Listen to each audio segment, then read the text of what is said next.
ఎందుకంటే ఎన్నోసార్లు దేవుడు మనల్ని విడిపిస్తుంటాడు, కానీ కక్కిన కుక్క కక్కిందారికే తిరిగి వెళ్ళి ఎలాగా దాన్ని తింటదో అదే రీతిగా మనం కూడా ఎన్నిసార్లు దేవుడు విడిపించినా మరల అదే చేస్తున్నాం.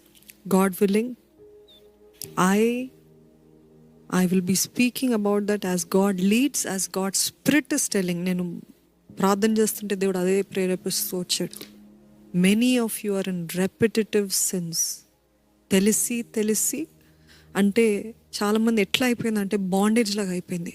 తెలుసు చేయొద్దని తెలుసు, కానీ ఎట్లా దీన్ని ఆపాలో తెలియని పరిస్థితులు ఉన్నారో అది కేవలం పరిశుద్ధాత్మ ద్వారానే అవుతుంది. కాబట్టి సిద్ధంగా ఉండండి. ఈరోజు